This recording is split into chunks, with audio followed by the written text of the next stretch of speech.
Hello everybody. It's me. It's Andy. Mikey has returned. Mikey, are you here? Will your Discord chat work, or will I have to tweak the nipples and see if we can bring you in? Sometimes I worry about your choice of language. No, your nipples are fine. They are erect and they are coming through the stream perfectly. Fantastic. I can begin the Seek help. milking process. Seek professional help. No, they won't take my calls anymore, Mikey. They said there's nothing they could do. They blocked me. I was ringing and ringing, but they won't pick up. They send the police around for a hate crime. I keep annoying them online. Oh my god. Yeah. Help me. No, you're going too far. Prison time. How's it going, Mikey? You doing okay? I mean, I'll be asking you this again in a few seconds when we start the proper recording. But are you doing good? You're wasting your time, really. You said your brain is like dribbling out of your nose at the moment. That's life. Oh my god, that's not a good life. Your Brains are always on the way out one way or the other. Is that true? Yours is. Yeah, sure. Oh, I saw like you talking to dinosaur people over the last 2 weeks. Was there like weird dinosaur things like with kissable T-Rex lips? What was that about? Oh yeah, that's it. Basically, there's a new study on whether or not they've got exposed teeth or prominent lips. The study's arguing that they have lips, which has actually been something that most reconstructions have kind of been leaning to for a few years now, but now it's like the first time someone does a study on it. But there's like a semi-controversial guy involved in the study as well, so it's all up and down. How many lizards don't have lips though? Crocodile. Basically, the exposed teeth is based more on the fact that the teeth are very large in some of them, and people tended to look at crocodiles for the original reconstruction because they're more closely related to dinosaurs. Okay. Is that not more of a fish thing? Like, because crocodiles and alligators are kind of watery based. I don't know if that has any impact on lips or no lips, but usually big fish with big teeth usually don't have lips. Usually. Well, with crocs, it's kind of the case. They don't want lips because they want fish to swim through their teeth. Oh, to clean them, right? So that they can. Well, no, so they're easier to catch. Oh, okay. Is it only the birds then that clean crocodile teeth? Yeah, well, like there's a type of fish that will do it as well, but birds are the most common one. Okay. Hang on. So why is it that an alligator or a crocodile will eat a fish, but it won't eat a bird? A bird that's cleaning its teeth versus a fish that could clean its teeth. They do sometimes. Oh. The poor bird. I'm here to clean your teeth, Mr. Gator. Oh, yeah, well, I'm dead. Oh, well, that's a bad day for me. Yeah. Sometimes you eat your dentist. Man. It's a way out of paying a bill, I suppose. That's one way to go. Mikey, shall we get on to pooping? Shall I roll the music and shall we talk about some Transformers? Indeed. All right, I shall begin the music and then we shall begin the conversation. Okay, let's go. Music. Welcome to Moonbase 2.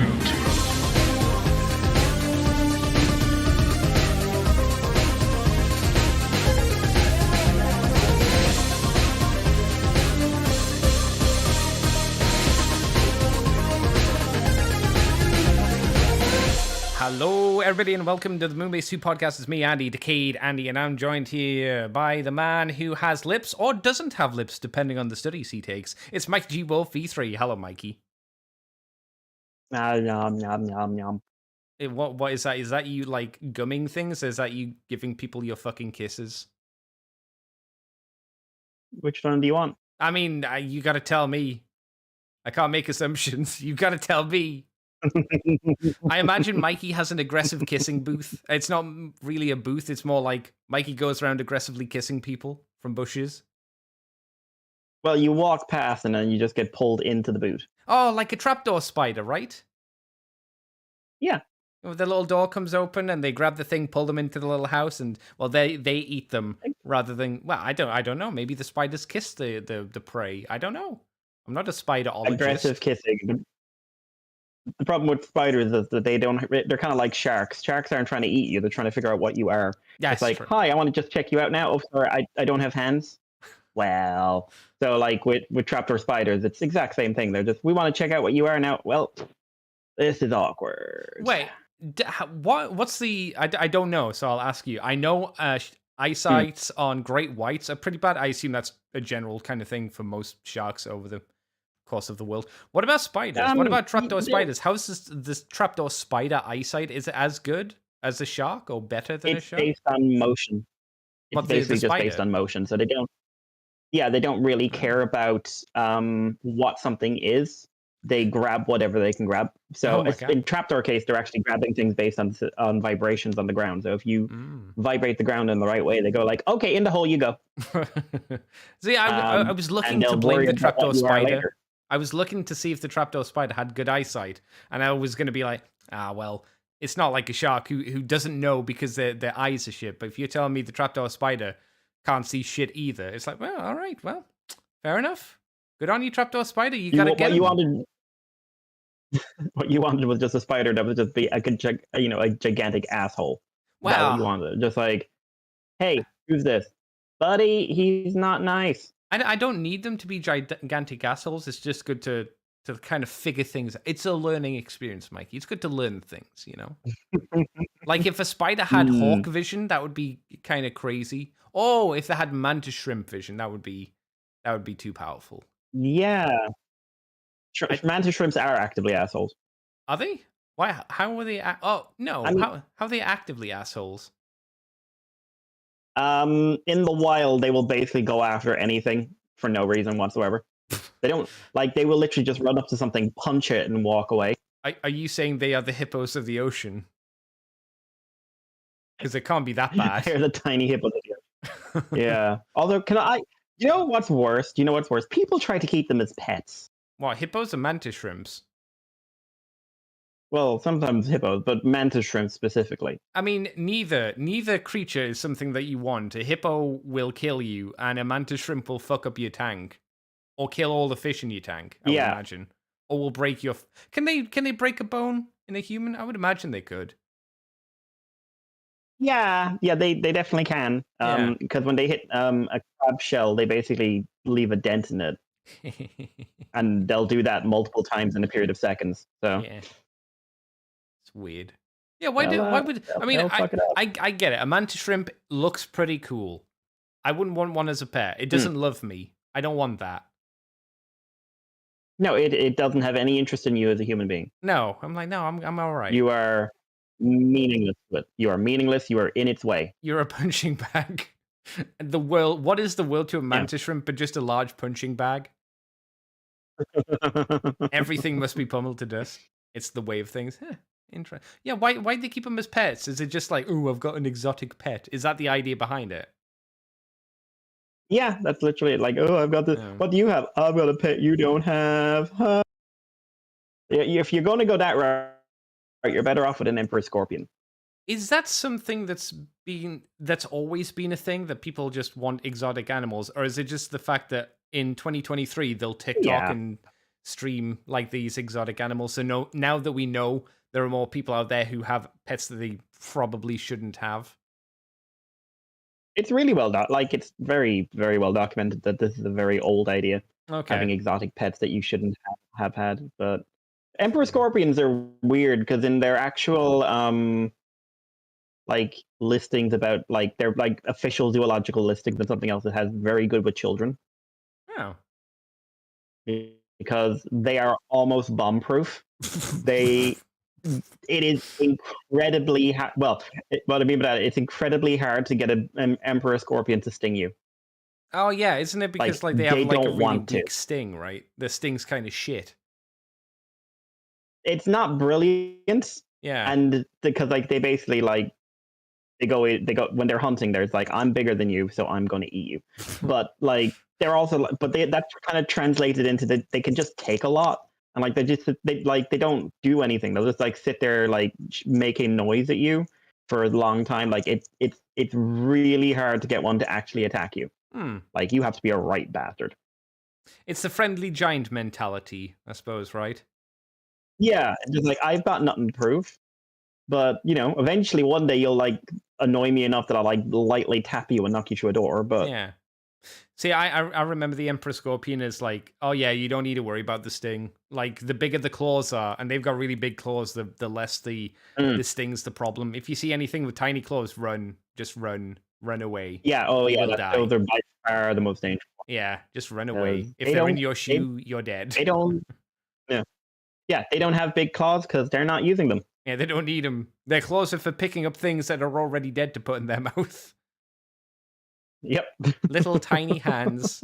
But we're here not to talk about zoology, Mr. Mikey, though I think that would be a more fascinating topic for the show this week, as there's nothing to talk about. We're here to talk about Transformers. Things that transform, and some things that do not. So, we may as well jump into said news. Where is the website? There's the website. Mikey, let me tell you, all right? We're starting off with unofficial good stuff. He says ironically, because we never start off with unofficial good stuff. Well, it is official, but it's side merch. So, we have an officially licensed Transformers, Optimus Prime, and Bumblebee. You'd be shocked by the character selection, I'm sure.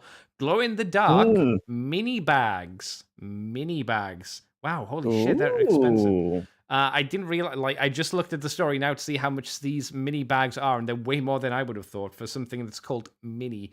These fun backpacks are made by Loungefly, who I've never heard of, and they are only 27 centimeters tall and 23 centimeters wide, approximately. And both designs feature glow-in-the-dark eyes. I assume that's only their eyes glow in the dark. They are a Grotto Treasures exclusive. I have no idea what that is either. And they are ready, Mikey, to be shipped to you. I assume not for the included postage overseas, for $85 dues. Oh, good lord. That seems rather expensive for 27 by 23 centimeters. Well, I know I was in Forbidden Planet recently, and they're selling some like other licensed stuff that's similar size bags that for about the same price. Because I remember, because the kid was pointing at like, I think it was Hello Kitty, and he was yelling like, "How much is that? Is it as expensive as the other things?" And he just went, "The other ones are 90." Oh my god! Like, and I was just like, Irish money. And I looked up and I looked at the bag, and I was like, yeah. And I was just looking at it, just like, that doesn't look like it should cost this much. No, I'm sure backpacks like when we were kids were not that expensive. Like, I had quite a few backpacks. I had a Batman the Animated Series backpack. I'm sure that didn't cost my parents 90 quid. I know inflation's the thing, but Jesus Christ. Is that it? Is that the idea? I guess. Huh. What do you think of the designs, Mikey? It looks like they're going for the generic evergreen style designs to them, I should say. What do you think of them? True. I mean, in terms of kissable lips, Bumblebee's got you beat. What, me? I mean, my model has no lips, so that's not saying too much. I'm like minus lips. But they're fine. They're not particularly interesting, but they're fine. Yes, yeah. Glowing eyes, is that a selling factor for you? Will you buy one for your children that you know of that are in your family? I don't like the children in my family that well. Oh. Wow. All right, that's fair. All right, well, they don't deserve a Transformers backpack. Fuck them. Fair enough. Yeah, they don't. They haven't earned that right. They haven't earned it. Optimus Prime has flames, Mikey. Remember back in 2007 where flames were a big deal for Optimus Prime? Oh, yeah. Yeah, people hated Everyone those was flames. excited about it. I would argue the flames were the least egregious part of that design, but you know, it was a different time. It was a different time. It's coming up to nearly 20 years ago, Mikey. It was nearly 20 years ago since the first Transformers movie came out. Yeah. Yeah. He was a young man then. Yeah. Michael Bay. Oh boy. So yeah, expensive backpacks. If you want to stuff a small child in one of these, I'm afraid they're not big enough for that. I'm not sure what you could put in here as an adult man or lady. But maybe this would look nice on a wall, I guess. I don't know. Anyway. I'm very happy for anyone who wants to get it. Yes, that's fair. I'm pleased that they're happy. Their pleasure infuses me with jealousy that they feel joy. There we go. That's the nicest thing I can say. Also, Mikey, officially licensed Transformers Pod Pals. I do not know what a Pod Pal is. Oh, I didn't until I saw these. These are plushies that can be found in retail. They are, I would describe as beans. They look like they are the shape of a baked bean. Yes. They're found in Virginia, apparently. There's an Optimus Prime, a Megatron, and a Bumblebee, of course, as their things always are, at a Family Dollar store. They're $5, so you can get the whole set for $15 redues. They are, like I said, bean-shaped with very little distinguishing things to them. They have very flat feet. They have no arms, and Bumblebee has little horns, and Optimus Prime also has little tiny horns. Mikey, do you just want to snuggle up with Optimus Prime in your bed? I'm slightly freaked out by the fact Bumblebee doesn't have a mouth. Does he not? Hang on. Oh my God, he doesn't. Nope. No, they've got all the detail there, apart from the mouth. Like, yeah. Huh. Yeah. I like Megatron the best because Megatron just looks done with this shit. He looks so unhappy. He's like, I don't want to be cute. I'm cute now, and I don't want to be cute. Oddly enough, I think this looks like an item that would have been you take this how you will. This looks like an item that would have been in the Lost Light comics. Yeah. Like Ravage would have had it in their bed or something. I think about this as something like, this is the kind of thing I would expect in Artist Alley, except, better at TF Nation, Yeah. I could see that. It would be much nicer if they did it, but because they'd put work into it. But it does kind of look like, you look at it and think like, yeah, no, that's the kind of, yeah. Yes, for a company to sell in the store, this is very low effort. If it, like you say, if it was at an Artist Alley, you go, oh, someone made it. Okay, yeah, that's fine. It's not my taste, but good for them for putting in the work. I guess the only boon is if you did want one of these, it would be more expensive at an Artist Alley. I think these are probably worth $5 redues from what it looks like. I might say $5 is fair. Yeah, do you think there'll be a second run? Do you think we'll get that ever needed Soundwave and Starscream addition to the crew? The generic 5 as they're called. I was going to say who's going to be your number 6, but I suppose Grimlock. Grimlock or RC. I think they fall into the generic 6 usually. No, the important ones they get out are Starscream, Megatron, Optimus. I was going to say Prowl, but I'm like, no, that he's only important in Cyberverse. That's the only time. I don't know. It's Optimus Prime. It's Bumblebee. Yeah, I guess it is Grimlock. Yeah, Grimlock's the next go-to. You're right. Yeah. That might not. I don't know how they do Grimlock for this because they can't give him a bean head. They need to do him in robot mode, and no one sells robot mode Grimlock. Nobody does that. No one has the gramba for that. Oh, that would be great. But I'd like to see how to turn a Dino mode version into this little bean. Like his face would be so squished. What if they just did the head? So it'd just be nothing but the dinosaur head, bean shaped. Would that be how you do it? But would he have lips? Oh well, that's. I mean, no, he'd be G1 Mikey. No lips, no lips for kissing. Unless you want to go for the IDW design that you hate for the robot mode. Moving on. Actually, no, wait, that works because IDW one doesn't have the exposed teeth, so that actually works. Oh, it's Dreamwave that's got the exposed teeth. I thought in some IDW it had the exposed teeth. In Spotlight Grimlock and Spotlight Shockwave, they do.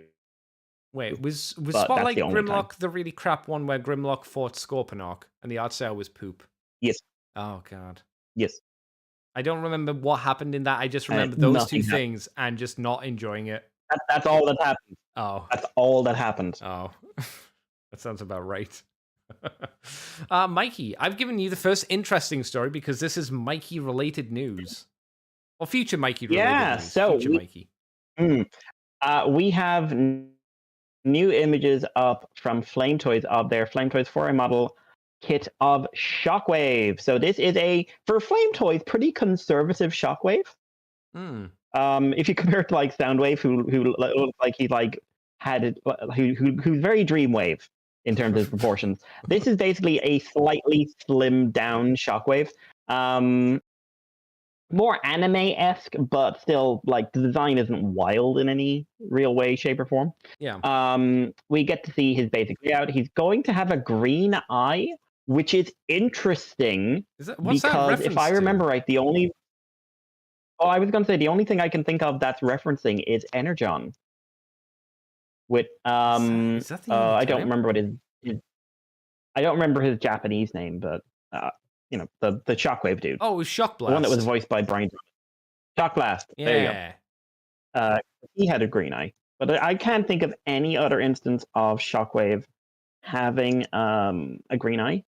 No, me neither. It's weird, and it's not like green plastic and translucent yellow plastic are like two very different things. It's like it's really hard to make translucent yellow.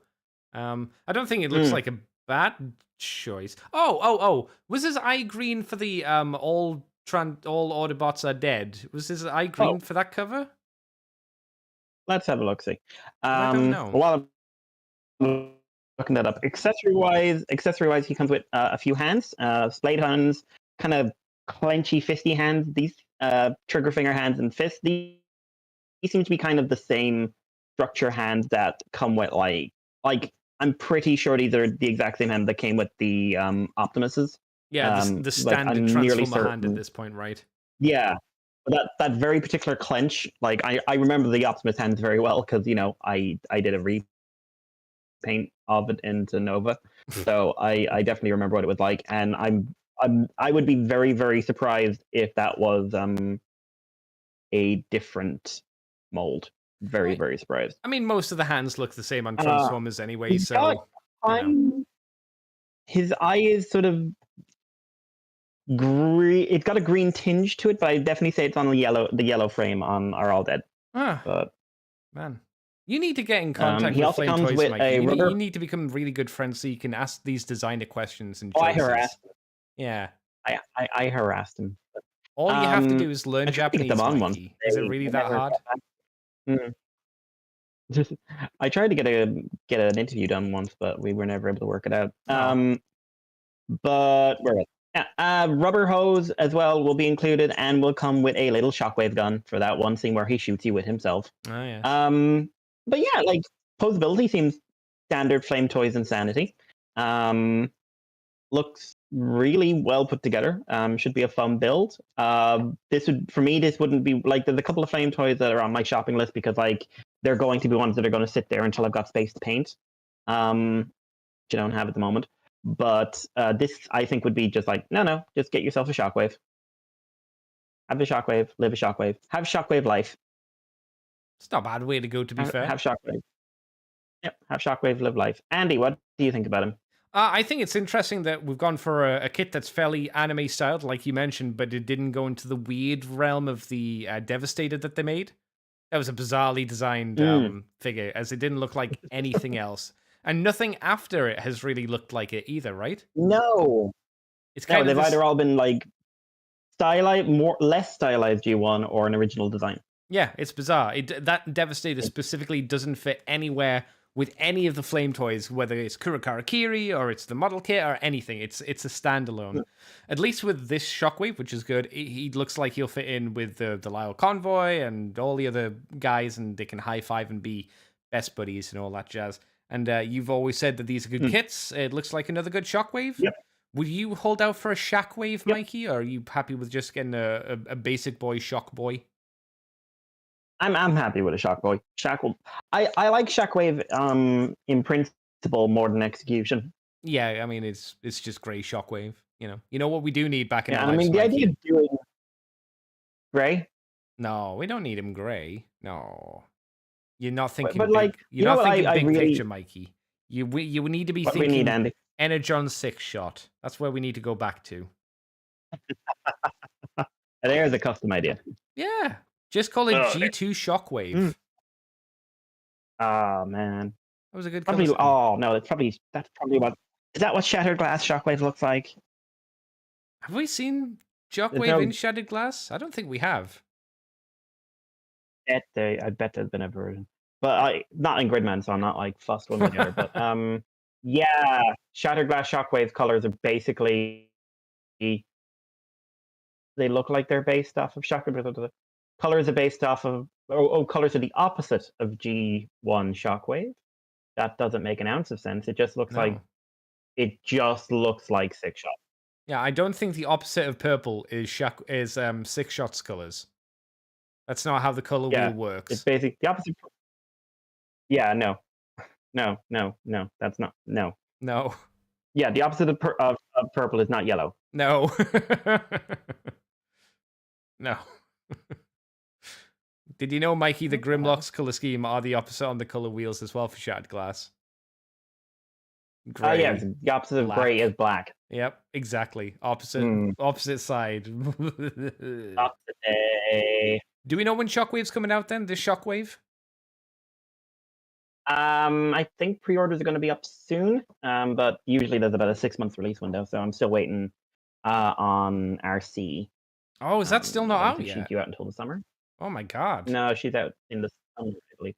Wow. I'm waiting. I've got a Windblade pre-order that will be covered sometime in the next month or so I'll have her soon. Wow. But yeah, RC still waiting, and pre-orders. I'm just double checking. Pre-orders are not up yet. Wow. But they are expected. But yeah, Andy, takes on. All right, let me take you, Mikey, to a whole new world. I thought this was April Fool's shenanigans, to be honest, because I was looking at this and be like, is this nonsense or not? I couldn't tell. These are the first looks of the new Rise of the Beasts packaging for the Megatron box art. And then it's got Dash Bumblebee movie design, Megatron design finally revealed. Who knows? There's an update as well on here that says better pictures have been added. Additionally, a post from the Decemberist, whatever the fudge that is, on the board seems to confirm that it is indeed the Bumblebee movie design. It does not seem to be the toy, though, that's on the packaging. We have an image of Megatron, I suppose. The toy is a Cyberverse Ultra class toy. Yeah, it looks surprisingly nothing like the figure's artwork. Is this what the toy is? Is it just literally the Cyberverse toy? Is it just that again? Yeah. That's just the Cyberverse toy in the box. I don't know if that's the toy that came in the box, but if that's that's the Cyberverse toy. But based on, because I'm just looking at the picture and that's the Cyberverse toy. But yeah, the Decemberist guy, he's from 3A or 3 Rare, and like they had access to CAD models and stuff like that never got released when they were designing their DLX figures. So that's what they were saying. Like, oh yeah, we did our Megatron based partially off of this. So he's just saying like, yeah, no, this is the real design. Well, I guess the question is, Mikey, what do you think of the? Because there's no point talking about the toy because it's tat. What do you think of the design for Megatron then? That was at one point going to be in the Bumblebee movie. You like it? Looks like he's got a weird mustache to me. Yeah, I was going to say, but the takeaway thing, he's got a little like Bombardier mustache. Yeah, Poirot mustache, I'd call it as well. I'm happy with that. Yeah. He's solving crimes or committing murders and then pretending that someone else is solving them. I didn't murder anyone. No. But like, also I'm looking up at the DLX Megatron he was talking about, and yeah, no, you can definitely see it's based off the same thing. Okay. I'll send you a picture. I won't be able to see, but to the end. But okay. Yeah, but it's fine. Mm-hmm. It's not exciting. I'm like, what's he yelling about? Maybe Optimus Prime insulted his mustache. His mustache. Yes. Yeah, I wouldn't say I'm super excited about this. And obviously, this was an early version of a design that never made it into the film. So I suspect if we had gotten Megatron in the movie, he would have looked quite different. Yeah, he would have only been on that one Cybertron scene, to be fair as well. He wouldn't have been through the entire movie. He was supposed to be in the end of the movie. Oh, was he? Okay. But they wanted to tie it in more to the base stuff at that time. No. Before we got into the ridiculous area we're in now, which is like, yeah, it's X-Men First Class. It's totally in the same continuity. But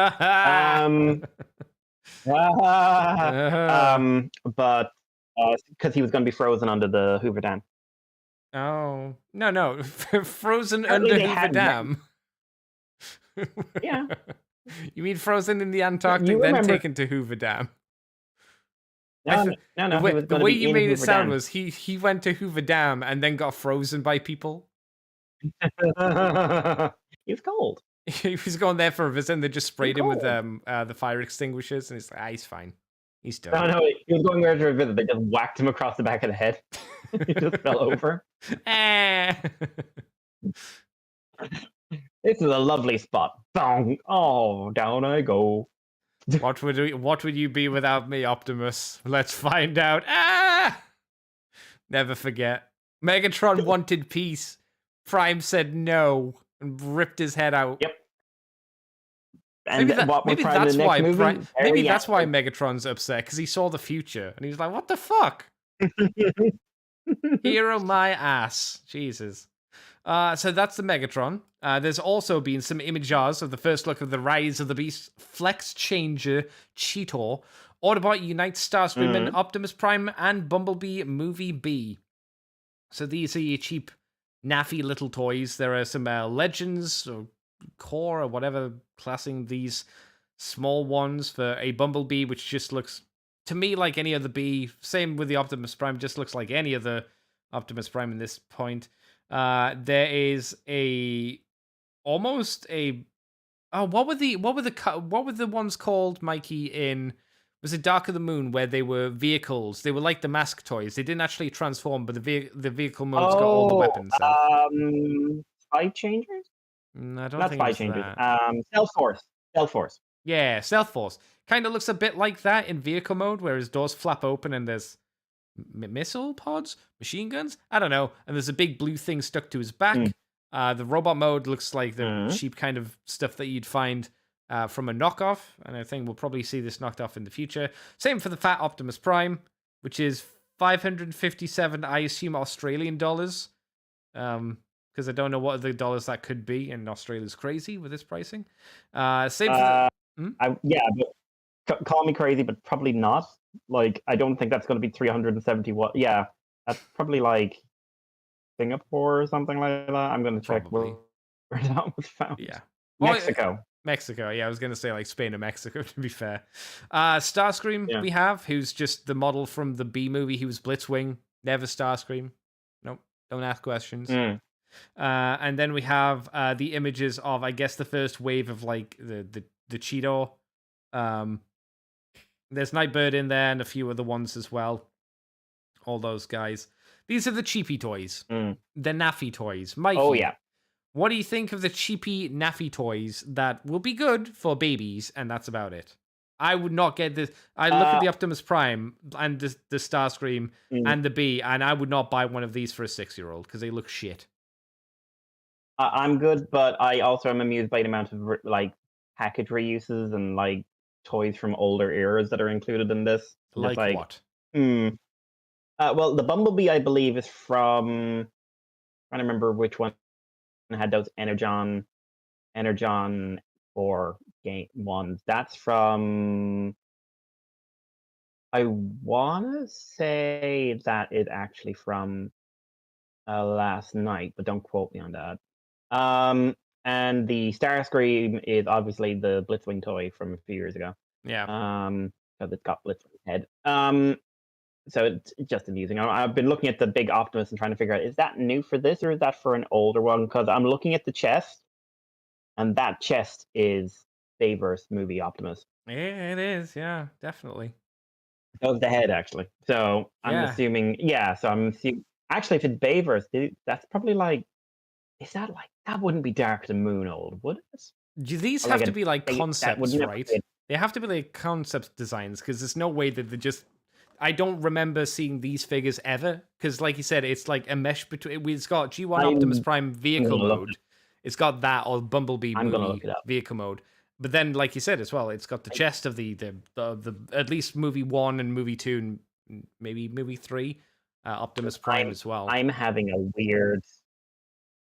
weird bit of like not deja vu, but just like I'm having a feeling I've seen that Optimus before. Energon igniters, is that it? Is that it? Even then, it can't have the same vehicle mode, surely. Well, I mean, like, it's not too hard to do the same vehicle mode. It's just like, hey, here's generic truck. Yeah, but it's long nose truck versus short nose truck. Mode. You have to do the transformations Oh yeah, quite but differently. he had a short nose truck mode in a few movies. Yeah, but its pictures aren't loading for he me. did, but I not with swear. the original Optimus Prime movie chest design or head. That came after the fact. There was a Bumblebee toy that was there. Yeah, there were several Bumblebee toys that had the original movie chest. Because I also suspect that those toys were obviously like redesigned at one point or another. I'm just I like to me these look like they're reuses of something, and I recognize that big Energon core thing from something, and I'm trying to find out what it was. But it's going to annoy me. But if these were like going way back to like Last Night or Dark of the Moon, wow, that would be a bit of a time travel. Not in a good way, though, I'd say, personally. No, not my opinion, but they are things, though. And if you want to get these things... How long until Rise of the Beast is out again? I can't remember. June, July, I think. Okay. Gonna have to drag my ass out to the cinema then, June or July. You don't have to. Well, who's going to talk about it on the podcast? You? On your own? We could not. We could not. No, we have to talk. We can't not talk about the big return to the Transformers movies. We can't not do that. It's like people who have to play shitty video games. You know, it's like, do you want to play this video game? No. Too bad you gotta. I have to. I just kind of sit there thinking, like, wow, Bumblebee created such goodwill in me. No, how did you burn it all so quickly? Because they told you that they were going back to doing base stuff. That's how. And you went, oh god. You had the flashbacks, Mikey. You had your Nam flashbacks of Prime running his sword across Grimlock's face and saying, work with me or I'll kill you. I'm bringing you freedom as he backhands the Grimlock. But then before Grimlock hits the ground, everything starts exploding. Yep. Also, why did it explode? The idea is that he hits the ground and everything explodes. Why was the grass exploding when the dinosaur fell down? Yeah, I was going to say, that was in the jungle, wasn't it, when they first meet up? Yeah. But it's also the fact, if you watch that... that came up on my YouTube a while ago, just someone was doing something in it. And I just saw that scene again. I was just like, hang on, Grimlock's midair, and the ground is like, you can see the explosions go off like about 30 seconds before he hits the ground. Because they do slow-mo and he goes like, brrrr. And it's like, nothing happening with the CGI has anything to do with the practical effects.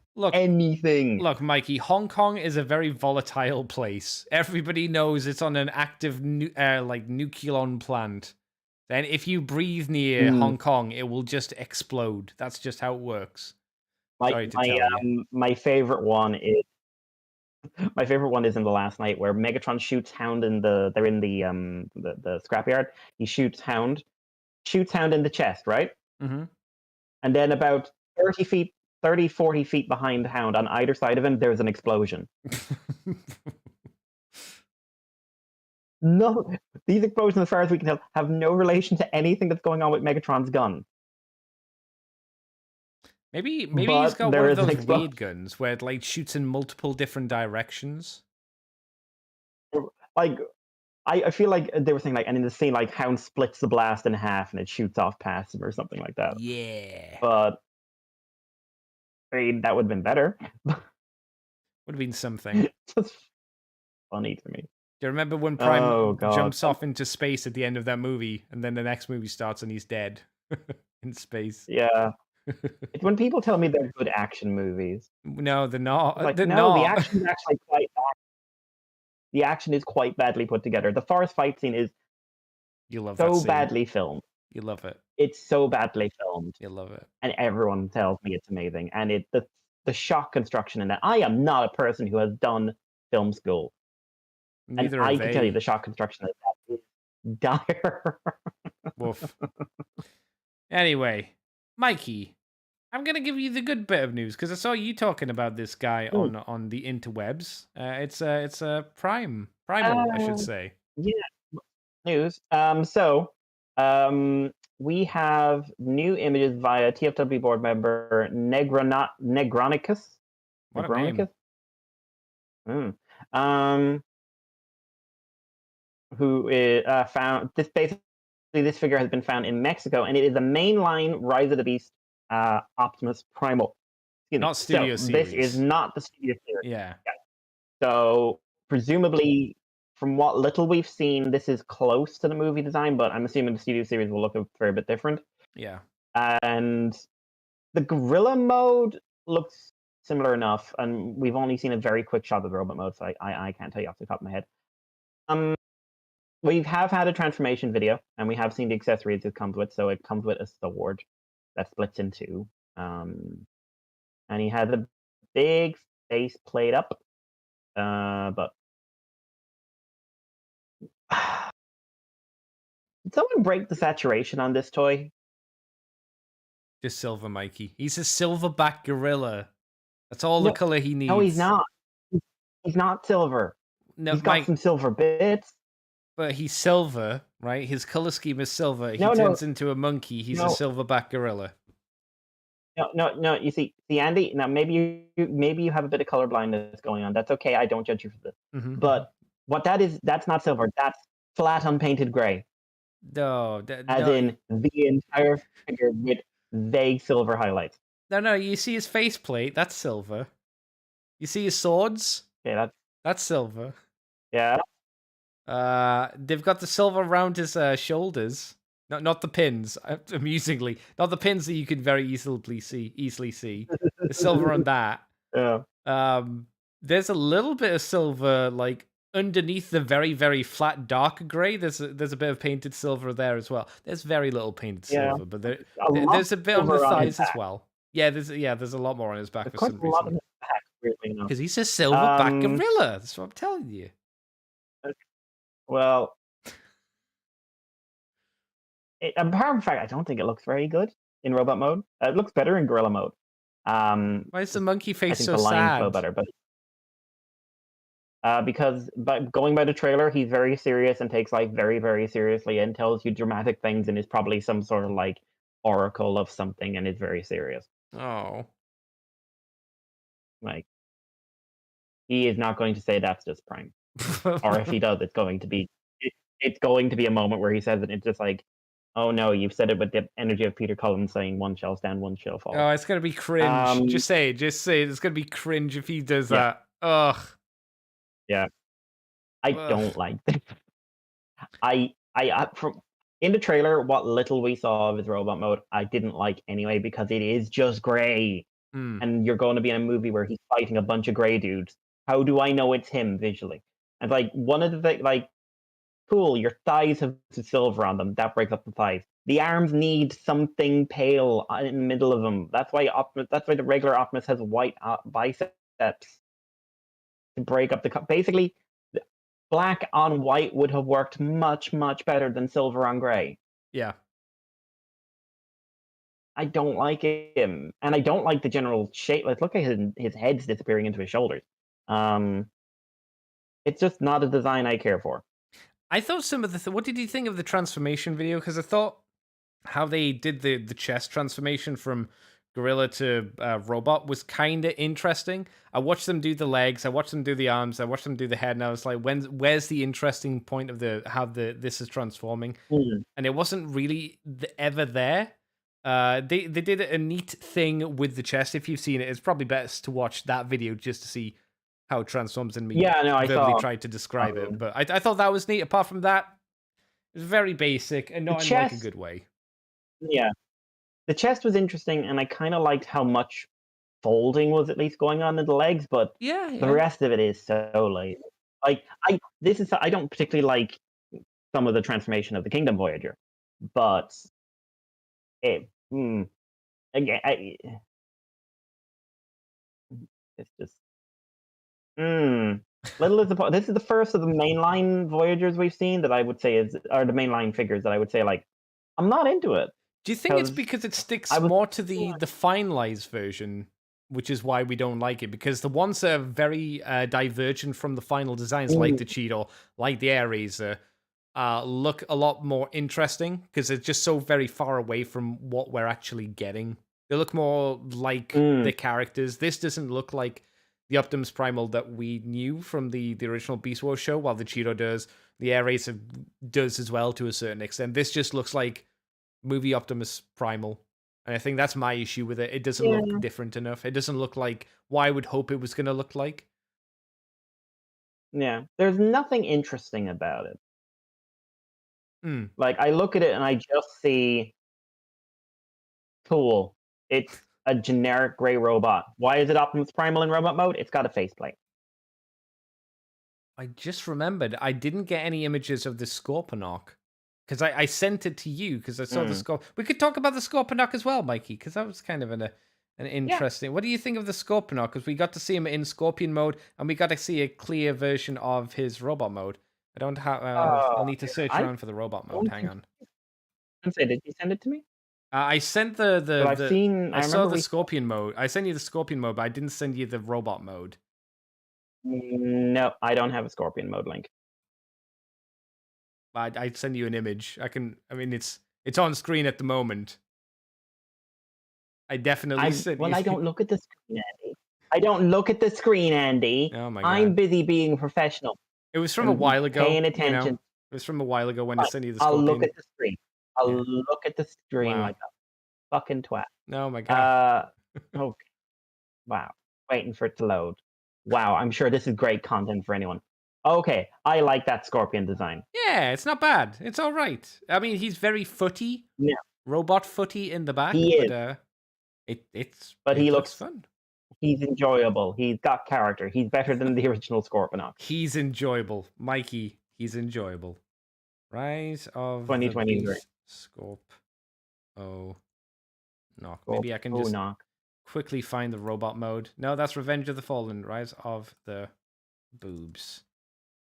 Oh, there's the robot mode. Okay. Let's grab that on the screen. There it is. Okay. It's a little bit of a better image than we got last time. We do get to see the face a little bit more. He has big chin. And I think... spiky teeth? I can't zoom. It's one of those images where I can't actually zoom into it. What do you think of the robot mode, Mikey, now that you can see it a little bit better than the first image we saw? I like that. It's got character to it, you know? It's not at all like the original, but it's fun. You know? He looked like, look, color, highlights, fading, novelty. Yeah. Again, it's a very different aesthetic from the Primal. And it's more in the aesthetic style of the Air Razor and the Cheeto. And I think this is the style that I think generally looks better. And the Primal just doesn't go this way, unfortunately. But there you go. Yeah. Never mind, Mr. Mikey. Never mind. What shall I take us on to the next or the last bit of news? Unless you got anything else to say on those bits. No. Take us on. Okay. Where are the stories? There they are. Okay. Last bits of news. TFCon down in Toronto land, July 14th to the 16th. We've got special guests announced. David Kay is going to be going because he's Megatron, Optimus Prime. He's been lots of people. Also, a frequent voice actor for Jobby the Hong videos. Always worth a watch. He'll get him to say it one day. He'll get him to say it, whatever it is. Jobby will get him to say it. I don't know what it is. It's probably something weird. And the other guy is Terry McGovern, I think is how you say the name. Windcharger, Wild Rider, and Onslaught from G1. So if you want to have another boy crossed off the list of the G1 voice actors, this is a place to see him. Mikey, that's all of our news. That's it. It was a light week this week. I think there's a Transformers Fan First Tuesday or something like that. I think there's some kind of streaming thing on the 4th. Yeah. So Tuesday. By the time the podcast comes out, there'll be a whole bunch of news to talk about. Typically, never mind. Any thoughts on what will be announced, or if not, I guess you can tell us what you've been up to this week. I think you'll probably see the G2 Grimlock in full. Oh, that'd be nice. Yeah. I don't know anything about that. Like, I don't know, maybe what's next down. Like, there's so many toys for Legacy that have been like leaked or suggested or whatever. It's hard to pin down what could be next. It'd be nice to get some more like full on releases for Legacy to be like, this is next batch of things. That'd be fun. Stuff and things. Yeah. All right. Well, Mikey, what you been up to this week? What you done for fun, son? Oh, 2 weeks. You've got 2 weeks worth of stuff. 2 weeks. Yes. So, did get a couple of things in the post. I am starting another build from my Christmas backlog, my Christmas pre-order backlog. Which in this case is the Deej. So I'm just starting that, which is the suit Amuro Ray used in Mobile Suit Gundam Zeta. That's pretty fun. Otherwise known as the best suit he ever used. I don't care. I don't care about the high new very much. Or the new. I prefer the high new. I don't really care about the new, but I do like the Deej because the Deej is cool in Zeta. And you can get a black version if you really want one, but I'm happy with the weird green one because it's again Zeta. I always get annoyed when they change the colors to make them look more realistic. Same. I think it looks better in its weird like teal, bluey, greeny color. The black one's just boring. At least if you ask me. Yeah. But I did get in the post. First one, I got 2 things. This one, it went on a journey. So back in, I want to say November or something, Toyfu got a hold, thanks to Jai for this, by the way, got a hold of they were getting in the APC Toys Night Countess, which is the third party, like, I've heard it just said to be a knockoff, but I've seen the Prime Arachnid, and I think while they may have taken some engineering skeleton from it, like it's not like it's just a sized up thing. Like there's so many differences. Sorry, I'm fiddling with her heels. But so I bought one off him, and we're very, very excited. And then British Postal Strike, and then it turned out like basically the post office held on to it for months and then just didn't send it on to me, and then sent it back to Nick and Toyfu asking for him to pay for like charges or something like that. So and then he basically had to try and send it off again. Pay charges for to send a package to the post office for them to send him back to him. Basically. All right. So yeah. And then he eventually managed to get hold of it again, and he sent it off to me, and he was very, very kind and refused to take any extra for shipping or anything like that. Because he said, like, listen, nah, son. So Nick, really, really grateful, and this girl arrived, and I love it. I absolutely love it.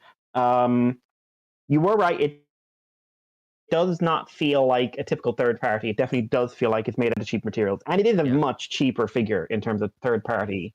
So, like, if it is an upscale of some sort, like, you can definitely see that. The box is phenomenal. I love the box art. I would love a print of the box art. Yeah. It's fantastic. I'd love to know who did it. So it's really, really, really, really cool. But the articulation's a little limited, but serviceable, and it gets across exactly the kind of visuals you want with Arachnid. The swappable legs and spider legs and the helicopter blades, I think, is really, really cool. And they're so expressive. They've only got 2 joints. Only 2 joints. Yes. Yeah. But they're really, really expressive and mobile. And they do hold her up when she's in that like semi spider mode, but it's a little flimsy. But it still holds up fine. I wish the helicopter blades had regular blades, and because they're not involved in the transformation, I wish that they didn't have the spider limbs on them, the little spider claws. Transformation is fun. There's some good bit of engineering in there. And yeah, she comes together, and then she looks really nice in helicopter mode. I'm slightly amazed by how stable she is with the spider legs on. I have never had her fall over once. Yeah. And I'm kind of shocked by that, because that's a fair whack of plastic on, as you say, a light toy.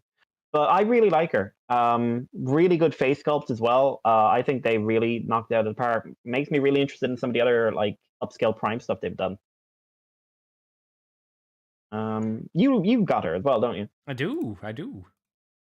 Yeah. And like I said, you said that she was light, but I don't remember. Did you like her apart from that, or what's the story? Yeah, I think it's good. I just had, like you said, had the issue with not flimsy. Excuse me, the lightness of the figure. I wonder, and I'm going to ask this right back to you. Do you think it was made deliberately light? The company decided to make her light so that you could get her in the spider mode. Because if she was any heavier, I think you'd really have to reconsider how you'd even do those legs. So maybe it was a deliberate thing. We got to make her, and we got to have her in the spider mode. Let's just make her as light as possible. I that has to be the reason, right? I could believe that. I'd have to I haven't handled any of their other gear, so I don't know. So I know they did the Soundwave. They're doing an RC who looks really good. They've done a Megatron, a scaled up Megatron. So maybe I'll try picking up one of them. Yeah. But maybe try picking up one of them down the road and just seeing how they feel. But no, I definitely have me interested in the company for something like this, you know? Yeah, I think my other issue was I think it was the shoulders or something, or the arms. Like if you move them around, they kind of come a little bit detached from where they peg in. I haven't had that issue, but I can see how it could happen. Yeah, I think it's a known thing that people generally have a little bit of a faff with. I've never actually fully transformed into the helicopter mode. I've just played with her as a spider lady. Oh, have you transformed it? It's nice. Yeah. Yeah, no, it's a nice transformation. It's simple, and it's a lot easier to do than you think. Considering how the helicopter looks fairly good and the robot mode looks very good, I am shocked by how simple the transformation is. Yeah. That's good. Again, that's that thing. Like, is it a scaled up, like partial KO, and is that why? But KO'd from what? Because this is not like any of the stuff that Hasbro's done. No, it's very, very different. Like, I would like someone who knows these things better. Like, basically, does she have like the skeleton of the original toy, and it's just we can't see it because of all the remolding? But who knows? Like if somebody told me that they got somehow they got the original Hasbro design for this toy when it had more of a budget, I could believe that because, like you said, it does feel like a Hasbro toy in a lot of ways. It's yeah. It's an interesting one. Yeah. The other, so I've got a box coming to me tomorrow or the day after, from one of our listeners. Oh my god. Who was doing a sale of toys, and I said, yeah, sure, and he sent me some stuff on a frankly ridiculous price, including one thing I'm really looking forward to in there, and a couple of things I'm really, really interested in. And I've got a box at home with my mother, which has a figure in it, which I'll talk about next week. But the other figure I got was another one of those pre-orders from last year, and I sent you a picture there. And this is the Beast of the Mesozoic Utyrannus 1/18 scale. So, for anyone who doesn't know, Beast and Mesozoic, I mentioned them before. They are it's the one-man company, David Silva, I think his name is, who wanted to do articulated, realistic-looking dinosaurs, and he did a Raptor series, which was praised to high heaven by dinosaur collectors who never get articulated figures, and was criticized heavily by me because I found the articulation was largely useless. The joints never really bent as far as they should go. None of them really moved. I've gone over this many, many times before. But he's done two other lines now, which is the Ceratopsian line and the Tyrannosaur line. And I wanted to see how has the engineering changed, you know?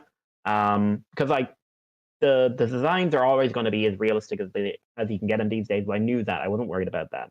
But how has the design aesthetic and design engineering changed? Because you know, so the Ceratopsian is the thing that's at home at the moment. So I'll look at that over the week. I only want one of each. I don't want to do the stupid thing I did with the Raptors thing, which I bought like 10 of them when they first came out because I was so excited by them and I was so disappointed. I was so let down by that line. I've only got one now, and he can stay as one. He doesn't need any friends. No. But so as I reach up and get him, so Utyrannus is kind of like a fluffy Tyrannosaur. Basically, it's much, much smaller, and it's got longer arms. But vaguely, just get that image in your head. So, where to start with this thing? The engineering is vastly improved. Oh, that's vastly improved. Every joint is usable.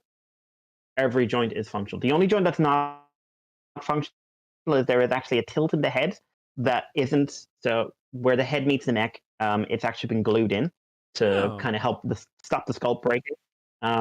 Which was something that was happening with some of the early with the Tyrannosaurus, the T-Rex figure. I think that was a common complaint. So it's just glued in a bit. So, but because of how the neck works, you don't lose any like up and down motion.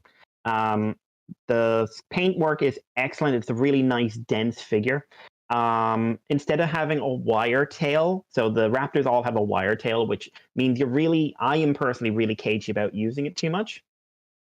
This has multiple joints. Now, the last segment is a wire, but it's a multiple jointed tail with a nice range of motion on it. Really nice. The only actual thing that kind of works against it sometimes is that it's asymmetrically sculpted. So sometimes it'll move more on one side than the other, but the joints are nice and solid. There's a little bit of wiggle in one joint in the tail, but I'm not too worried about it. The torso joint is really nice. Like it, as far as I can tell, without taking the figure apart, they're all on dumbbell ball joints. Double ball joints. Yeah. So you can actually pull it out a little bit and get some extra motion on there, and then it'll squeeze back in and hold its position very nicely. And again, nice and solid. Small bit of wiggle when it's in certain positions, but it holds poses really well. The neck is excellent. The neck, again, it definitely got a double ball joint on that, barbell joint, whatever you call them. And it moves really well. Jaws are nice. The arms are really nice. Loads of range of movement in them, really expressive. And if you want the classic, hands in the classic, Jurassic Park pose, you can rotate them around for that. Very, very nice. Legs are interesting. So I will say, all the posability in that, really, really usable, really, really expressive and useful.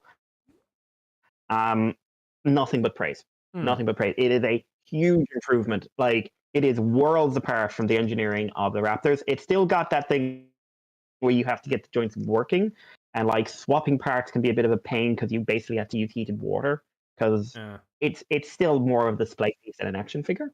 Do you think that'll change over time just because the plastic will loosen up, or do you think that's just a thing? Oh, I think it's going to be a thing.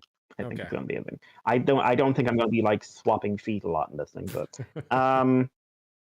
so legs have actually remarkably good spread for the type of figure it is, and has a nice clicky knee joint. I don't know if you can hear it here, but nice clicky knee joint.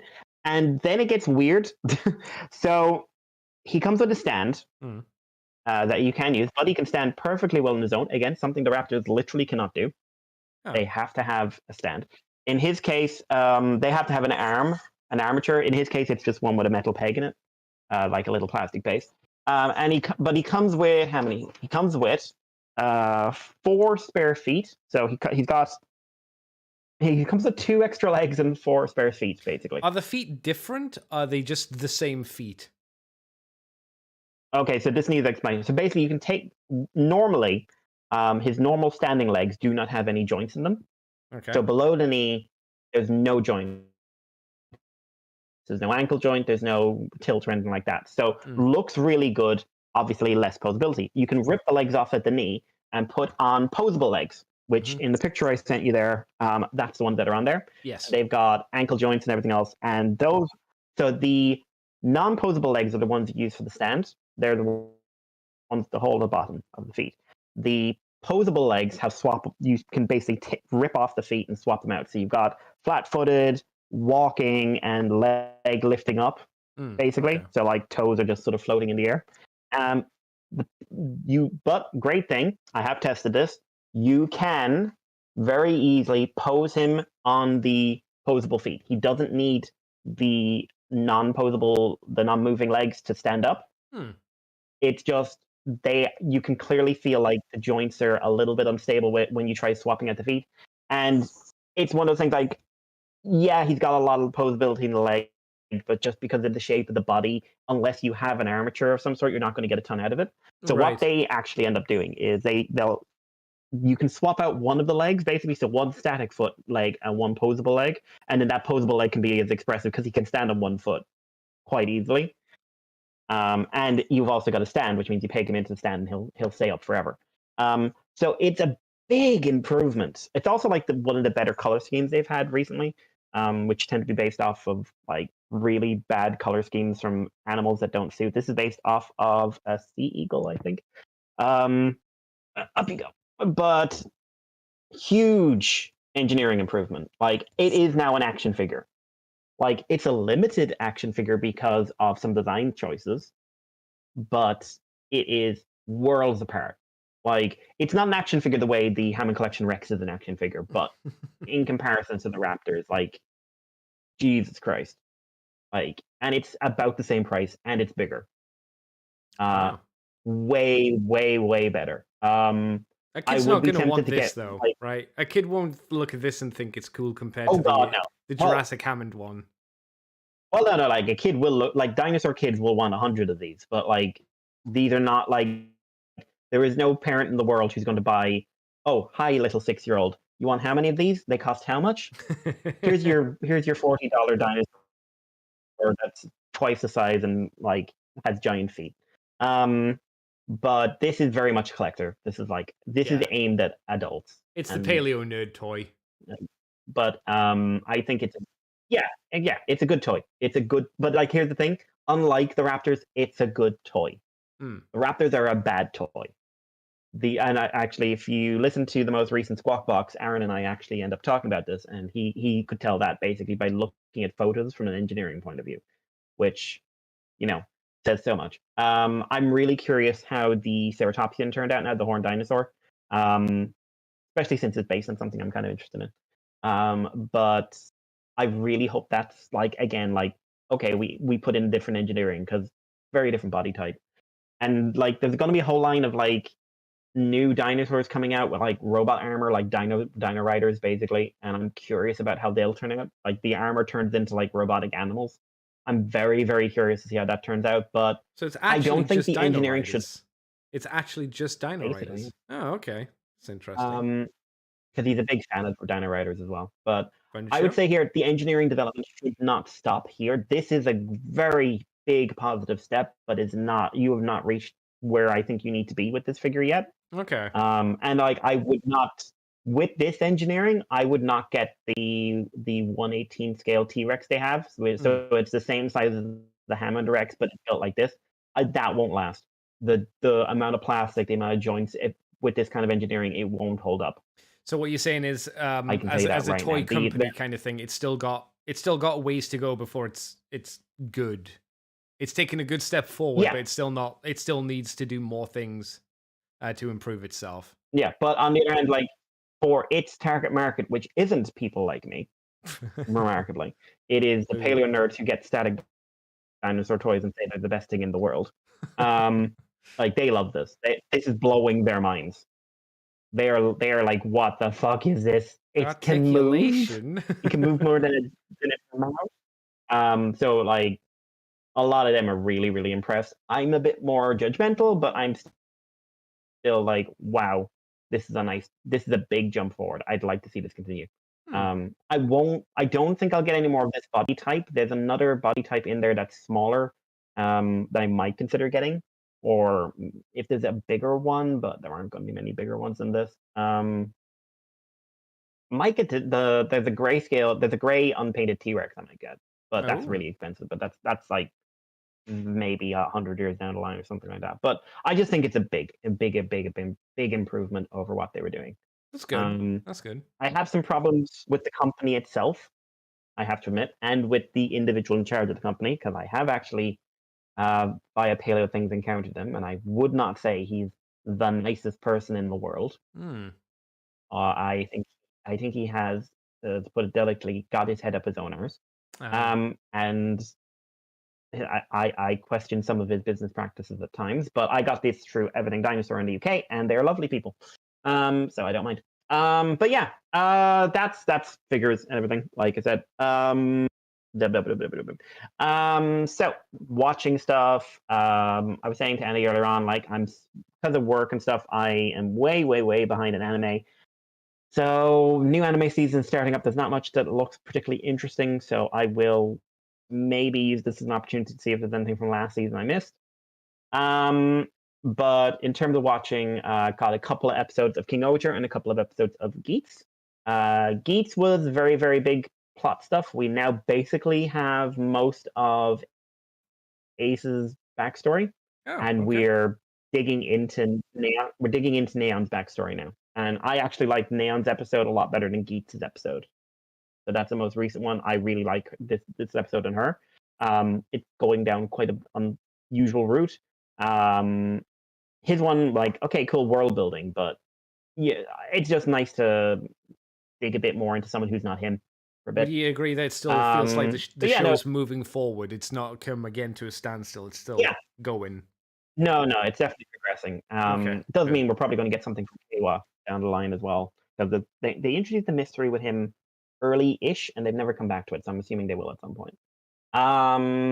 But yeah, so Geats, there's not a ton to say about Geats at the moment without it's so spoiler-ish at the moment. So like I'll just say like it's progressing well. I don't really like the design of the new upgrade, I have to admit. But hey ho, a mid-season upgrade I don't care for. That's never happened before. Ho ho. And the other thing, King Oger, episodes 4 and 5. Andy, this is a really good show. I really like this show. Okay. It is very atypical. Very atypical for Sentai. So the first 5 episodes are basically about meeting each individual ranger and like, you know, your main character connecting with them. But it wasn't necessarily so Kyoryuger did that and it was like, oh cool, we're all friends now at the end of the episode. Episode 5, no one's really friends. And no one's really it's really highlighted this is not a team. Or these are not people who trust each other. And for very good reason. That's good. 4 like is very much about even how like with the good like Sentai shows, they just go, we're together, we're best friends, there are no problems for the most part. There are a few that don't do it, like Jetman, but very rare. Yeah. And like conflict is kind of a really important thing, I think, in a big team thing. But like, so 4 is about meeting the Black Ranger, whose name I love how he says it. He says Kakaragi the Bowski. He always says it like that. Like the Bowski. I love it. And he is the master manipulator type, and he's like a kabuki manipulator. So he's manipulating you in a kabuki style, and you're still being caught out. And like I love his fake cry, which is him putting his hands over his eyes, going whoa, whoa, whoa, whoa, whoa, whoa. And I'm just like, I love this. I love everything about this. And his episode ends in a way I don't think I saw coming, because I realized that he never stopped doing what he was doing.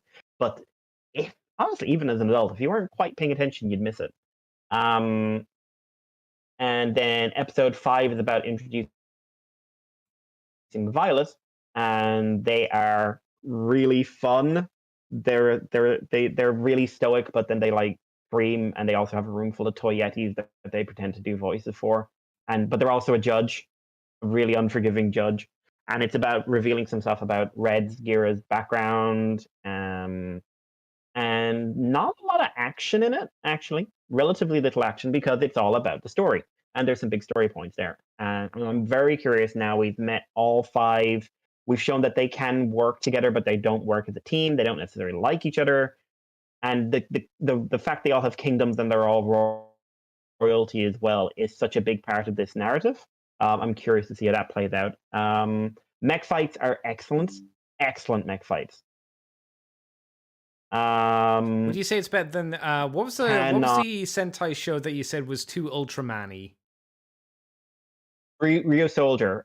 You can see a bit of that feel of it sometimes, but it works here, I think. Okay. I think it's because there's just style of like, especially after Dawn Brothers, which was very CG heavy in terms of its mech fights. This is a lot like very, very practical, like well filmed practical. Like the fight in episode 5 was so clever. Apparently because it's about all of them not agreeing on how they should fight, but it's also really funny at times, because like when they form King Oger, the butterfly forms the hilt of the sword, right? Except they all are they're still in their mechs individually. They don't have a joint cockpit. So they drop the sword. So Violet's just sitting there in a sword, going, I'm just sitting here, can't move." Then they shoot the ground, and just before they hit the ground, she looks up and goes like, isn't that a bit dangerous? You might hit me." And then they hit the sword, and just screaming as they rise up into the air, and just like, "I'm going to arrest all of you." Has it still got the I like that the big green screen background that you talked about last time as well? Yep. They do use more practical backgrounds, and they do use more outdoor shots, but there's still a lot of green screen. Right. So it's still like I'm still very confused at how they're getting away with their budget right now. I don't see how they can keep this up. But Saber started big with the budgets, but by episode 3 or 4 had already burnt through a lot of their early budget, and their scripts got absolutely mullered as well. But I mean, the first script was pretty so bad I'm for very episode curious. 1, and you've got the meme. I don't know if you've seen the meme of the Saber where the guy's running up the shitty rainbow light bridge thing. Oh, Yeah, boy. yeah, Woof. like that's not a convincing effect or a convincing run. No. Not even like I'm on a travelator. I'm literally running in spot. But yeah, no, I like all the actors. I like all the characters. I like the mech design. Again, living mechs that are very central to the story is kind of my jam. Yeah. So yeah, I'm very curious. Like there are monster villains, but largely the main villain is an evil king right now, or at least someone who seems to be evil. I'm assuming at some time, because he's human, he'll get redeemed at some point. But um, I really like it. I really, really like it. It's really good. Like first 5 episodes are a nice contained story as well. So I really recommend it so far. Again, and it's something where like maybe you should wait another 5 episodes, but I would say since it is quite a contained story, I think you could watch 1 to 5 and just make a decision then about whether you'd come back to it later on. Because I think it's going to move into more serialized storytelling after this, just the way it's structured and everything else. But so I did watch a couple of movies this weekend. Oh my god. And what did I see? So I watched yesterday. I watched The Doom That Came to Gotham. So this is the first time I've actually watched a DC animated movie in a good long while, because it's all been Batman, Batman, Batman, Batman, Batman, Batman, Superman, Batman, Superman, Superman, Batman, and Green Lantern. So what's this one? At least Batman. Oh. Oh, the only reason. So this is one I was curious about because it is based off a Mike Mignola comic, which is very atypical Batman, and this is set in the 1920s, 30s Lovecraft Cthulhu story. Want a better term, or Lovecraftian story, because Mike Mignola's stuff is very heavily influenced by Lovecraftian mythos.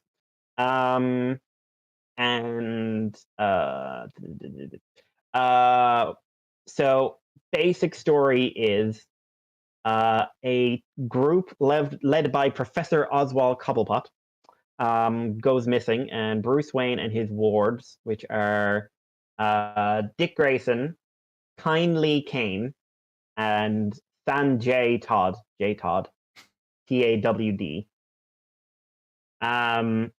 go to the Antarctic and find, or was it the Arctic? Oh, it's the Antarctic, and try to find what happened. And all the men are dead, and they find a very pale, cold man who is a member of the team who's trying to hack something out of the ice, some kind of monster. And then it's essentially about how the cult of Ghoul, Ghul, Ghoul, are trying to resurrect, what is it? Io Sota, who is, I believe it's an actual Cthulhu Mythos elder god. I would have to check. I do not remember all the names of all the elder gods. And there is a direct Cthulhu reference as well towards the end. And it was interesting. I would say that it's average. It's a pretty average film, but the imagery was interesting. I read the comic because actually earlier in the week to try and get an idea of stuff, and I actually think the movie improves on the comic. Oh, the that's comic good. fairly flat characters, and like Oliver Queen is in it, and he's very boring in the comic, but they add a lot more spice to him in the movie. And there's a big transformation scene at the end, which has a much better aesthetic in the movie than the comic. Now, the movie is very typical DC movie animation style, but the comic didn't have great art. Very atmospheric art, but not great art. Unfortunately, Mike Mignola didn't draw it. He did a cover or two, but he didn't draw the actual comic, and I was just so disappointed because I love his art style. And I kind of wish they'd done his art style for this movie, which you could have done because they've done it for Hellboy movies. But overall, like, I thought it was average, but I think it was a definite improvement over the actual source material. Like, Batman is really preachy and kind of annoying in the book. What do you mean preachy? Himself. He's just kind of a dick. He's just like, I'm smarter than everyone else in the room, you know. Whereas here he's a bit more human and approachable, and he reacts a lot more to there's more debt in you know, it's an Elseworld story, people die, but he reacts more realistically to some of it, but also does a lot of Lovecraft shit where he's like standing there talking to things he can't see and having big long conversations with stuff, and like, oh, the clock will strike twice and a duck will fall down. And there's a really creepy thing with Harvey Dent. That's just you'd love it. Is all I'll say. You would love it. So Doom That Came to Gotham. I'm not sure I'd say like you really need to go out of your way to see it, but I think if you did stumble upon it at one point, it's not a bad movie to watch. And the other thing I saw was the Dungeons and Dragons movie. Dungeons and Dragons Honor Among. So I was pretty cagey about seeing this because hey, it's a fantasy movie that's not high fantasy. It's based off an existing property, which means it's going to be goofy dumb. It is goofy and it is dumb. It is actually great. It was a great film. Loved it. It's incredibly sincere. Do you remember when a movie could be lighthearted and jokey and kind of self-aware, and it not feel like they were trying to ram it down your throats? No, it's been too long, Mikey. No. Basically, do you remember before the MCU became what it was? Oh, I barely remember. So this feels like this feels like a movie from that era. Because I'll be honest, from the trailers, it looked like Marvel styled, and that made me go, "Oh!" I didn't even consider it could be whimsical and humorous pre-Marvel styled, because we just don't do that. Whimsical and humorous, because it doesn't have a villain who is like ultra serious and also kind of sympathetic at the end, because that's how you need to do for your villains, because we're going to kill them. It's whimsical and funny and cleverly written, and it's very aware of the world it's being made in. It never stops and says, it never does a thing which, if this was a Marvel movie, it would do, or if it was another movie, it would do, where it stops and turns and says like, we know it's a game. It's a game. It's like, it's a fantasy with elements of D&D used to build up its structure. Okay. In fact, if you play D&D, it's actually more fun because there's lots of little things scattered across it that are just like, oh my god, that is actually something that happens in the game. Like, here's an item. Okay, I picked up this random item. God, we need something going on. Okay, roll. Like, if you're playing the game, so we really need some way to get through this. Okay, now you could hear some going like, okay, roll now. Shit, you rolled high. Okay, that item you picked up from earlier on is actually like a fairly useful tool that I wasn't planning for it to be, but here we go. And there was a moment where they pick up something and it turns out to be kind of useful for the rest of the movie, and it's just like, that is a D&D moment. Or like, they keep on like, there's one guy just like, what's your power? I make plans. And what do you do if the plans break? I think on the spot. And it's just like, there's just real moments where you could see, if this was a game, you could hear people arguing over stuff and just like, okay, how do we beat this? Oh, we could play by the game's rules, or we could be unconventional. And also, like, the final fight is really good, and there's not much actual like action in it, but it is well choreographed when it is done. I like all the characters. I like the relationships. I like the progression. Everyone gives a good performance. It's funny. It is laugh out loud funny sometimes. Wow. Without detracting from the tone they are aiming for. Okay. Which is something I really have to emphasize. Bathos is when something is deadly serious and then comedic. Deadly serious, comedic. Serious, comedic. Serious, comedic. Serious, comedic. This is, we have a balanced tone of, we have drama and action and a bit of heart, but also we're not taking ourselves super seriously during this movie. Oh, can I do an example of Bathos, Mikey? Please, Andy. Oh my god, your cat died. Well, at least you got a meal for tonight. Bop, bop, bop, bop, bop. Followed by, oh, well, you lost the cat. Well, now you'll starve. But hey, you don't have to eat your cat. Yeah, there's none of that. See. When does that ever happen? Look at the Marvel Welcome movies. to the Guardians of the freaking galaxy. And he didn't Except say he didn't say freaking. And then you shit your pants because you go, oh my god, that was so cool. So you don't. You don't. And he flies away and goes like, no, you don't. But then it gets worse because as he's flying away, he looks at Groot and says, we really have to work in your language. Guy is sacrificing himself for his adopted child. Let's make a bad joke. Yeah. I don't like Guardians 2. I know some people do, but I do not. But no, D&D movie is really fun, energetic, really well acted. Hugh Grant's in it and is actually fun, which he hasn't been in a while. Wow. The villain, like I would say, the main villain is paper thin, but they're kind of intended to be. Is it as good as Jeremy Irons, though? You know what? I'm going to go out on a limb. Okay. I think it's slightly better made than the Jeremy Irons D&D movie.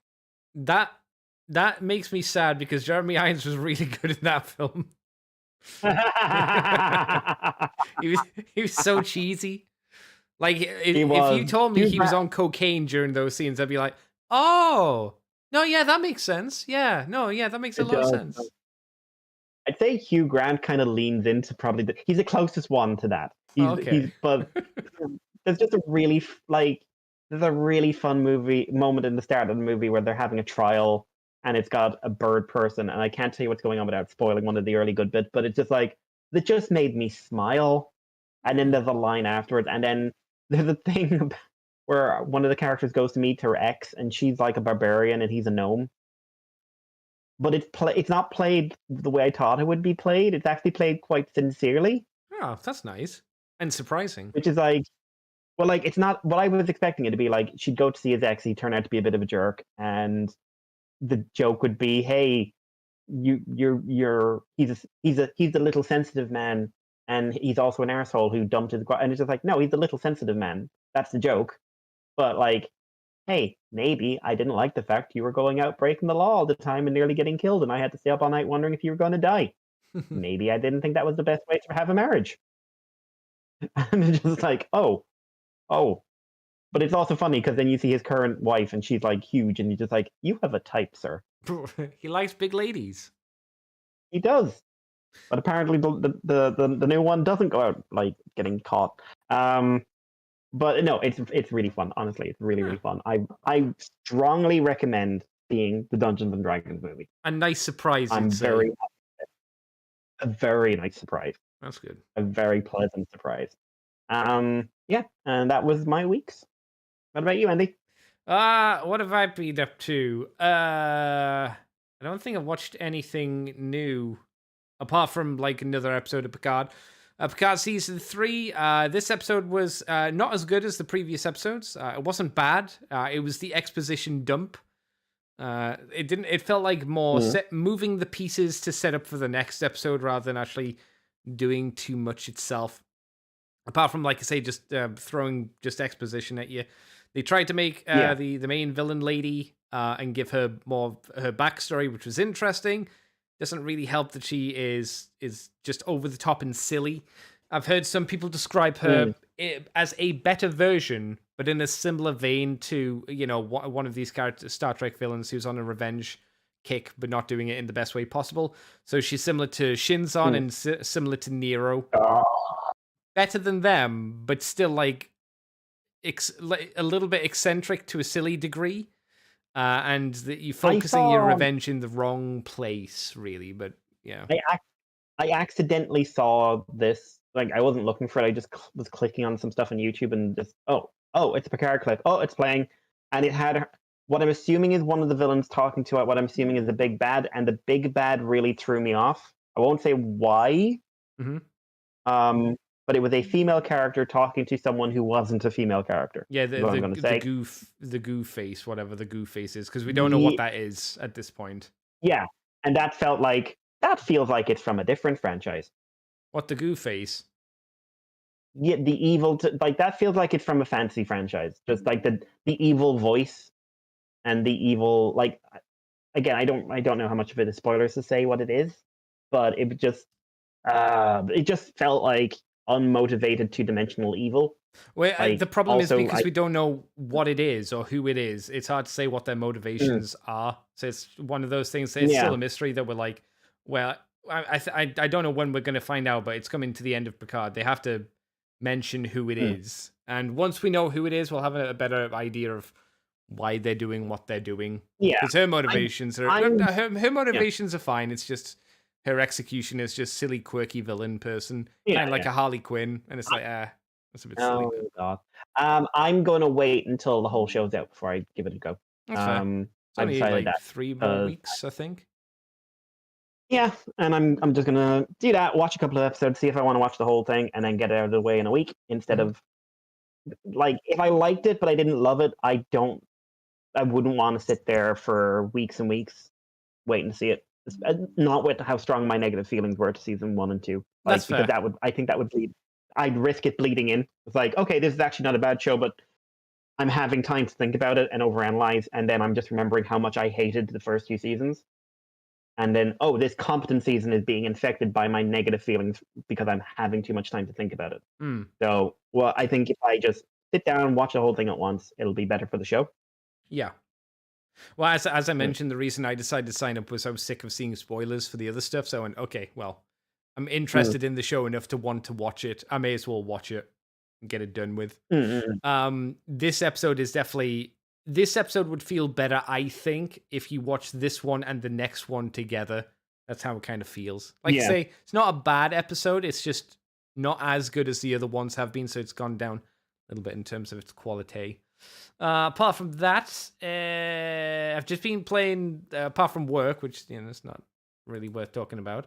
I've just been playing on more Fire Emblem Three Houses, which I still concede is a much better game than the newer Engage. Like, I care about my little class. I like all my students. They've got a bit more interesting writing to them. They've got better dialogue and all that jazz. And there's an actual story happening compared to Engage, which is the most cookie cutter story that you could ever think that would come. It's very much I'm sure it's designed, people are going to say, that story is designed to be really simple, like the original Fire Emblem games, and it's like, yeah, but it's 2023, I want to care about the characters, I want to be invested in the story. I don't think it's much of an excuse, personally, but yeah, the actual game, it's fun, really enjoying it. I like it, Mikey. And apart from that, I think that's it. I see Smith's is having a deal on it at the moment, so I might go out next week. I can't go out and see my buddy, he's busy, but I might just go and trundle off and go to the shops and get Lyle Convoy and Needle Nose, since they're on a little bit of a discount, and it's probably a better time to get them now while they're cheaper than miss out on them like I did Inferno. So yeah. Skyquake's out. Yeah, but he's full price, so I don't care. Yeah, I don't want to spend £54. I don't want to spend £54 on him or Megatron. Yeah, Andy, I could have gotten on. I could have gotten a TFW news report because I saw Skyquake in Smith's on Thursday. Oh shit! And then on like Saturday, it went up on like, spotted in the UK, and I could have had spotted in Ireland. Skyquake, fuck you, UK.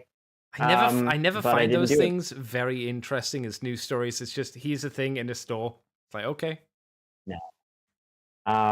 But he's a very big box. But oh sure, yeah.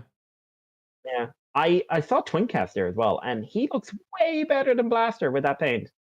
Yeah, he looks nice. That paint He's again a figure I would want. If I did get him, and it's only a if, I would want him on big discount. Yeah, I also saw the Earthspark Deluxes together, and wow, they don't look like they're from the same line. None of them look like they're from the same line. Megatron's head is so tiny compared to everyone else's. Oh, don't be mean to poor Megatron. I want to try Megs at least, but that would be like okay, you're on sale for a tenner. Cool. Until then, no. Yeah. No. Not yet, anyway. But yeah, put that. Lio, I want to get Metalhawk, but I won't get him for a bit, I think. I think he's on sale, at least on Smith's. He was on the half price, kind of. Well, not half, not half price, but he was on the sale as well. He was like 24 or something like that. I don't know what if they've extended that deal to Iolando, but if you want him, might be worth a look. But yeah, I do want to get him at some point, but like just not now. I've spent too much at the moment. But yeah, Lio I think is really worth getting. Yeah, that's the only reason I'm gonna pick him up, because you said like I might actually like him. I'm like, all right, well, I'll put my trust in the Mikey. He feels better than Tarn. He feels better than Tarn. That's good and depressing at the same time. Like, this is Tarn's first outing. His toy should have been top tier. At least I think so. They should have really hammered home making him the goodest of boys, and he's unfortunately just not. He's an okay boy. He comes out as being the goodest of good. The goodest of good. Oh, I've been going through Enterprise as well, season 3. That's been fun to go back through, mainly because I'm going through season 3. I'm enjoying that. I have skipped one episode. I skipped the episode where Archer gets. They find an insectoid ship full of baby insectoids, and he becomes all motherly and wants to save the insectoid babies. I'm like, I don't want to watch that episode. I hated that episode. Skip it. I don't remember that. Yes. Yeah, I don't remember that one. Not a good one. Any of the episodes with him and Degra, the guy that made the Zindi weapon, I find good. I like the Degra character. He's quite fun. He's an interesting dude. I like the actor that played him as well. But apart from that, that's been the week. Nothing much to report apart from I got some ink. I'm gonna use at some point in my airbrush gun for spraying, because opaque ink can be quite decent through an airbrush because it's not thick. So it doesn't need to be thinned down, and it's quite opaque just because of how inks are done. They're pretty. If you want something useful. Color? What color ink is this? Oh, I got a set of like the basic 6 colors. It's like there's a metal in there. There's blue, yellow, red, white, and I think black. It's not any of the colors I was desperate for, but I got it because like the inks can be like £6 each or more, I suppose. And for the set of like 6 of them, it was on sale, so it was 20 for all of them. I was like, well, that's cheaper than £6 each, so yeah, fine, whatever. I'll get it. I'll find a use for it. I think when I go out to get the Lio Convoy and the Needle Nose, I know there's a hobby. If you go to Hobby Craft, that store line, it sells inks in there as well. There's a specific brand that I want to get because I know it's good and like good painters use it. Not that I will be a good painter, but I will learn from them by using the good products that they use, for example. Yeah, that's it. As far as I can think. Yep. Just trying to start up PayPal, and it's not desperately fun. Very long, lame process to go through, but that's what I'm still doing at the moment. That's it. Mikey, do we have any questiones? We do not on my end. Oh my god. Okay. I don't think we have any on mine either. So, Mikey, thank you for coming on by. Thank you for having me. Yeah. Hopefully your brain will reset itself and be better for next week's show. Where can people find you on the internet if you want them to? You can find me on Twitter as Irish Paleo, and you can find us on the Moonbase 2 on Twitter, or the Moonbase2 at gmail.com, or the Moonbase 2 on Facebook, or the Moonbase 2 on Libsyn, or the Moonbase 2 on Patreon, or the Moonbase 2 on Your Soul. Oh my god. Moonbase 2. Andy, what about you? You can find me on YouTube and Twitter and Twitch as Decayed Andy. Rotten Corpse, not 10-year period, remember. Moonbase 2 Transformers Podcast on YouTube. Then Moonbase 2 in all the places Mikey said. We're on patreon.com/Moonbase2. $2 each month. You get Squawk Box early when it's done. You get the comic show early. And you also get Woo Woo when I can get the time to do them. And it's only $2. Yeah, I was threatened with a Woo Woo this week. With what, sorry? Do a Woo Woo on, first of all, like, listen to Squawk Talk episode 2. It was really, really good. Aaron's amazing. But General Techno, who I know you're out there. Oh my god. I know you're out there right now. Can you hear the Dr. Robotnik boss music going or something? Is that how you know? Oh yeah. Classic, like Sonic 2 specifically is what's in my head. the good one. Yeah.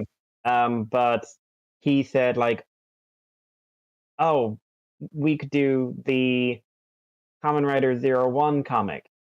Oh I'm just no. sitting here like, "So you hate me specifically." I And he mean, based this off the fact he said he was saying on Twitter like, maybe I should read it.